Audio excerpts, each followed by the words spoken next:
شوہر کو یہ باتیں بولنے والی عورت بغیر حساب کی جگہ جنت میں جائے گی۔ اللہ اللہ یہ باتیں بولنے والی عورت کو سیدھا جنت میں بھیج دے گا۔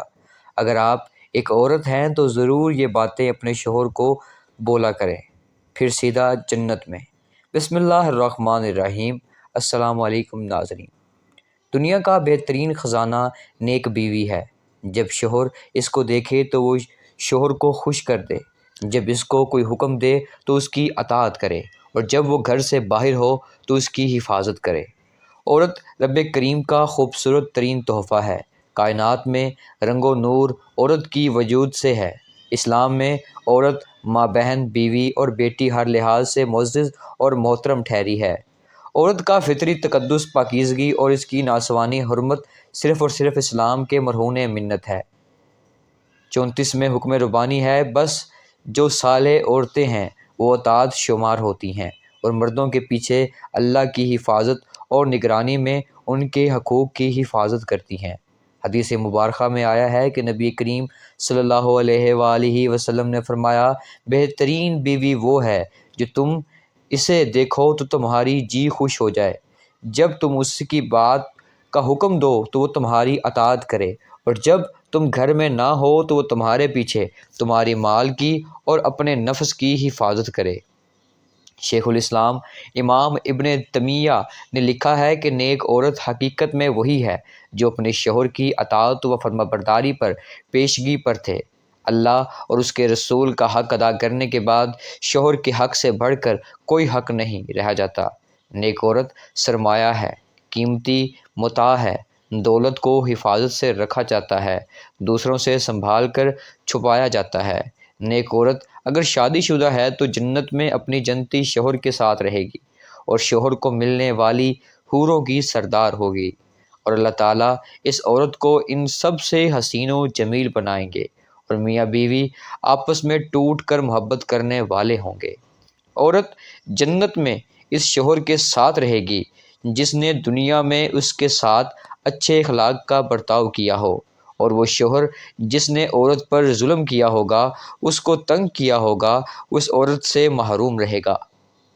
حضرت ام سلمہ رضی اللہ تعالی عنہا کے ایک روایت میں ہے کہ انہوں نے آپ صلی اللہ علیہ وآلہ وسلم سے پوچھا کہ کسی کے 2 شوہر ہوں تو وہ جنت میں جس کے ساتھ رہے گی کس کے ساتھ رہے گی؟ تو آپ صلی اللہ علیہ وآلہ وسلم نے فرمایا، اسے اختیار دیا جائے گا، بس وہ اس شوہر کو اختیار کرے گی جس نے دنیا میں اس کے ساتھ اچھے اخلاق کا برتاؤ کیا ہو، اور وہی اس کا جنت میں شوہر ہوگا۔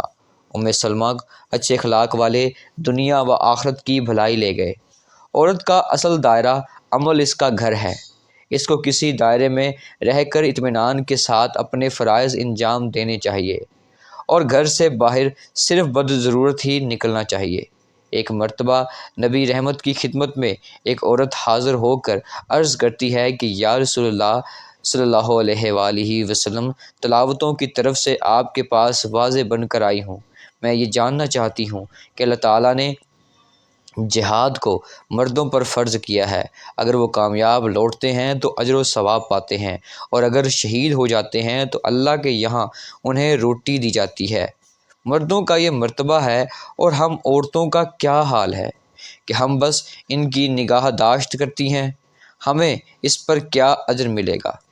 آپ صلی اللہ علیہ وآلہ وسلم نے فرمایا، تم اپنے تمام ملاقاتیں عورتیں سے جا کر کہہ دینا کہ بیوی کا شوہر کی خدمت و اطاعت کرنا، اس کے حقوق کی رعایت کرنا، احتراف کرنا اجر میں مردوں کے مساوی ہوگا، لیکن تم میں بہت کم عورتیں ایسی ہوں گی۔ ایک اور حدیث مبارک میں آیا ہے کہ حضرت ابو بکر بازار حضرت انس رضی اللہ تعالی عنہ سے روایت ہے کہ ایک عورت نے حضور اکرم صلی اللہ علیہ وآلہ وسلم سے عرض کیا کہ ساری فضیلت تو مرد لوٹ گئے، وہ جہاد کرتے ہیں اور اللہ کی راہ میں بڑے بڑے کام کرتے ہیں، ہم کیا عمل کریں کہ ہمیں بھی مجاہدین کے برابر اجر مل سکے؟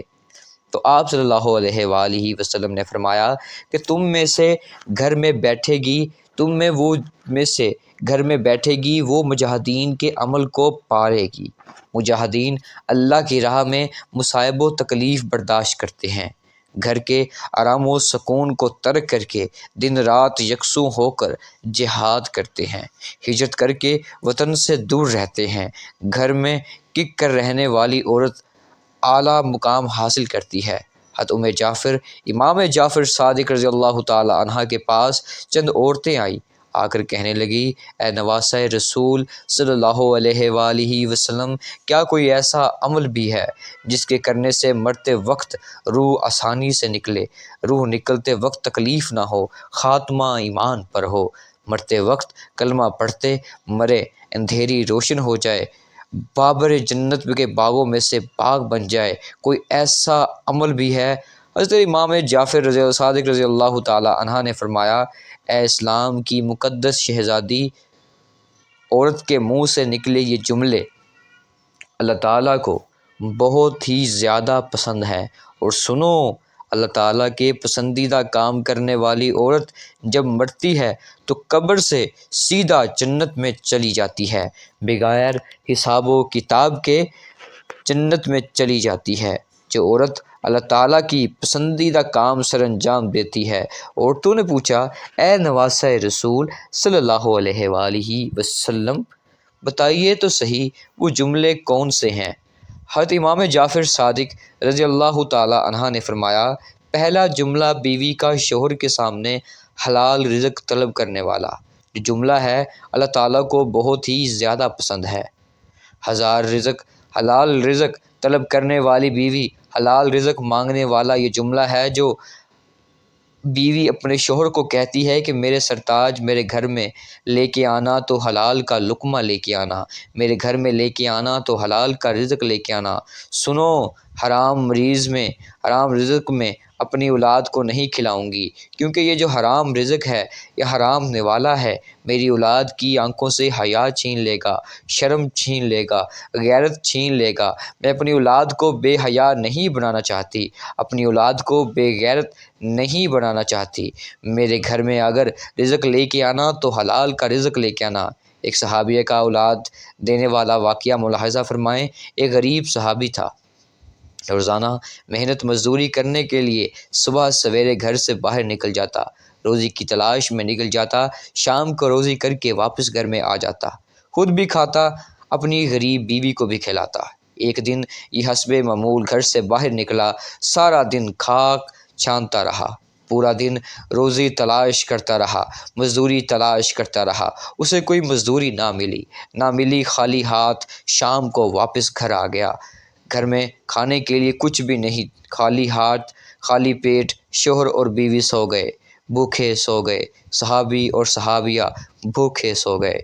تو دوسرے دن بھی پھر حسب معمول گھر سے باہر نکلا، روزی کی تلاش میں سارا دن کھاک چھانتا رہا، روزی نہ ملی، کام نہ ملا، مزدوری نہ ملی، شام کو خالی ہاتھ واپس آ گیا، دوسری رات بھی بھوکے سو گئے۔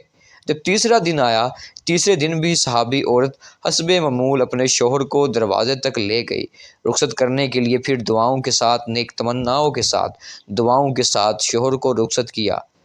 شوہر جیسے اس 4 قدم آگے بڑھا تو بیوی نے کہا، رکیے، میری بات سنیے، میری بات سن کر جائیے۔ شوہر رک گیا۔ وہ لوگ کیا کہنا؟ اس صحابیہ غریب بیوی نے کہا کہ میرے سرتاج، اس سوچ کی بنیاد پر کہ میری بیوی 2 دن سے بھوکی ہے، 2 راتوں سے بھوکی ہے، کہیں ایسا نہ ہو کہ آج آپ کو مزدوری نہ ملے اور آپ حرام کا رزق لے کر میرے گھر میں آ جائیں۔ یاد رکھیے کہ میں مر جاؤں گی لیکن حرام کا رزق قبول نہیں کروں گی، حرام کمائی کا لقمہ نہ تو میں کھاؤں گی، نہ میں اپنی اولاد کو کھلانے دوں گی۔ وہ تھی اسلام کی مقدس شہزادیاں جن کی گود میں اسلام پلتا تھا۔ کہتی ہیں نا، بھوکی مر جاؤں گی، تیسری رات بھی بھوک سے گزار لوں گی، کوئی بات نہیں، اگر کام نہ ملے تو واپس آ جانا، چوری کا مال میرے گھر میں نہ لے کے آنا، سود کا مال میرے گھر میں نہ لے کے آنا، حرام مال میرے گھر میں نہ لے کے آنا۔ حضرت امام جعفر صادق رضی اللہ تعالی عنہ نے فرماتے ہیں، بیوی جب شوہر سے حلال رزق طلب کرنے کی بات والا جملہ بول رہی ہوتی ہے اس وقت اللہ تعالیٰ کے بہت زیادہ قریب ہوتی ہے۔ یہی جملہ مرتے وقت اس عورت کی روح کو آسانی سے نکلوائے گا۔ روح نکلتے وقت اسے تکلیف نہیں ہوگی۔ قبر کی اندھیری کوٹھری روشن کر دے گا۔ جملہ قبر جنت کے بنانے کا یہ جملہ فرماتے ہیں۔ دوسرا جملہ، بیوی اپنے شوہر کے آگے کوئی ایسا جملہ بول دے جو جملہ شوہر کی پریشانیوں کو خوشی میں بدل دے۔ شوہر پریشان تھا، غم میں تھا، افسردہ تھا، بیوی نے کوئی ایسا الفاظ کہا، کوئی ایسا جملہ بولا جس جملے نے شوہر کی پریشانیوں کو خوشی میں بدل دیا۔ یہ جملہ بھی اللہ تعالیٰ کو بہت زیادہ پسند ہے۔ شوہر کی رضا اللہ کی رضا ہے، شوہر کی خوشی اللہ کی خوشی ہے۔ اگر رب کو خوش کرنا چاہتے ہو تو اپنے شوہر کو خوش رکھنا۔ حضرت امام جعفر صادق رضی اللہ تعالیٰ عنہ فرماتے ہیں، تیسرا جملہ اتنا بڑا قیمتی سر، جس سر کے اندر دیکھنے کے لیے آنکھیں، سننے کے لیے کان، بولنے کے لیے زبان، سوچنے کے لیے، سمجھنے کے لیے دماغ، ذہن، اتنا بڑے قیمتی مٹیریل جس سر کے اندر ہے، بتاؤ تو صحیح وہ سر کتنا قیمتی ہوگا۔ جب عورت اتنا بڑا قیمتی سر اللہ کے حضور جھکا کر کہتی ہے، اللہ کو اتنا پسند ہے کہ یہ سبحان ربی یا لالا مرتے وقت اس کو کلمہ نصیب کرے گا، مرتے وقت اس کا خاتمہ ایمان پر کرے گا، قبر کی اندھیری کوٹھلی کو روشن کر دے گا، قبر جنت کے باغوں میں سے باغ بنا دے گا۔ نماز کا دامن مضبوطی سے پکڑتے رہنا، نماز کا دامن کبھی نہ چھوڑنا۔ اللہ جب ناراض ہوتا ہے روٹی بند نہیں کرتا، اللہ جب ناراض ہوتا ہے رزق بند نہیں کرتا، اللہ جب ناراض ہوتا ہے سورج کو حکم نہیں دیتا کہ فلاں شخص میرا نافرمان ہے، اس کے آنگن میں نہیں جانی چاہیے تیری روشنی۔ اللہ جب ناراض ہوتا ہے تو سجدوں کی توفیق چھین لیتا ہے۔ اللہ جب ناراض ہوتا ہے تو من اجڑ جاتا ہے۔ جس بندے کا من اجڑ جائے اس کے پلے رہتا ہی کیا ہے۔ فرمایا چوتھا جملہ کہ جو عورت اپنے شوہر کی اجازت کے بغیر کسی غیر مرد سے نہیں ملتی، غیر مرد سے بات نہیں کرتی، اپنے شوہر کے ساتھ لے کر چلنے والی عورت سیدھا جنت میں داخل ہوگی۔ فرمایا نمبر 5، جو عورت اپنے شوہر کا سر فخر سے بلند کرنے والی، ایسی عورت جو اپنے شوہر کو کبھی شکایت کا موقع نہیں دیتی، ہر دم شوہر کی خوش رکھنے والی، ہر موڑ پر شوہر کو سیکھ دینے والی عورت سیدھا جنت میں جائے گی۔ جنتی عورتیں رب کریم کے احکامات کی پابندی کرتی ہیں، فرما برداری کرتی ہیں۔ کسی نے ایک عارف سے پوچھا کہ نوح علیہ السلام کی قوم کیوں تباہ ہوئی؟ عارف نے کہا کہ اس کی قوم کی ماں نافرمان تھی۔ پوچھا گیا کہ ماں کو بتایا نوح علیہ السلام کی بیوی نیک عورت اولاد کے لیے دعا گو رہتی ہے، ان کے حال و مستقبل کی فکر کرتی ہے۔ اس سے پوچھا گیا کہ حضرت عالیہ علیہ السلام کے گہوارے میں بات کرنے کی توفیق کیسے ملی؟ جواب دیا کہ ان کی ماں مریم علیہ السلام کی دعا کی بدولت۔ جنتی عورت کو جنت کی بشارت دیتے ہوئے اللہ رب العالمین نے کیا اوصاف بیان کیے ہیں۔ ایک حدیث سے واضح ہوتا ہے کہ حضرت ابو ہریرہ رضی اللہ تعالی عنہ سے روایت ہے کہ وہ بیان کرتے ہیں کہ حضرت خدیجہ رضی اللہ تعالی عنہ کی سیرت ہمارے لیے بہترین نمونہ ہے۔ ایک مرتبہ حضرت جبریل علیہ السلام نبی کریم علیہ السلام کے پاس آئے اور کہا، اے اللہ کے رسول صلی اللہ علیہ وآلہ وسلم، خدیجہ رضی اللہ تعالی عنہ آپ کے پاس آ رہی ہیں۔ ان کے پاس ان کے ساتھ ایک برتن ہے جن میں سالن یا کھانا یا پانی ہے۔ جب وہ آ جائیں تو ان کے پروردگار کی طرف سے اور میری جانب سے سلام کہیے اور انہیں جنت میں گھر جواہرات کے بنے مکان کی بشارت دیجیے جس میں شور و صاب و رنج و ملال نہ ہوگا، شور و شعاب رنج و ملال نہ ہوگا۔ حضرت حسین بن محسن رضی اللہ تعالی عنہ کہتے ہیں کہ مجھ سے میری پھوپھی نے بیان کیا کہ ایک دن میں نے بھی کریم آقا صلی اللہ علیہ وآلہ وسلم کے پاس گئی۔ آپ نے مجھ سے پوچھا تم کون ہو؟ کہ تم شوہر والی ہو؟ تمہارے خاوند ہیں؟ میں نے کہا۔ آپ نے فرمایا تم اس سے لیے کیسی ہو، اس کی اطاعت اور خدمت میں کوتاہی تو نہیں کرتی سوائے اس کے کہ اس کے کام سے عاجز ہو۔ آپ نے فرمایا خوب سوچ لو، کیونکہ وہی تمہارے لیے جنت اور جہنم ہے۔ شوہر کی اطاعت و خدمت فرض ہے۔ آخرت کی زندگی میں کامیابی کا دار و مدار شوہر کی خدمت میں مسلم ہے۔ جنت میں عورت ہمیشہ شوہر کی تابعدار ہوتی ہے، اس کے آرام و سکون کا خیال رکھتی ہے۔ نیک عورت کو چاہیے کہ اچھائی اور نیکی کرے اور کرنے کی توفیق عطا فرمائے۔ یا اللہ، ہماری جتنی بھی مسلمان بہنیں دین اسلام سے ناواقف ہیں، ان کو دین اسلام پر چلنے کی توفیق عطا فرمائے۔ آمین یا رب العالمین۔ تو ناظرین کرام، یہ تھی ہماری آج کی معلوماتی اور اسلامک ویڈیو۔ اگر ہماری آج کی یہ معلوماتی اور اسلامک ویڈیو آپ کو ذرا سی بھی اچھی لگی ہو تو چینل کو سبسکرائب ضرور کر دیجیے گا۔ اپنے ہوسٹ عدنان صفدر کو دیجیے اجازت، ملتے ہیں اگلی ویڈیو میں، تب تک کے لیے اللہ حافظ۔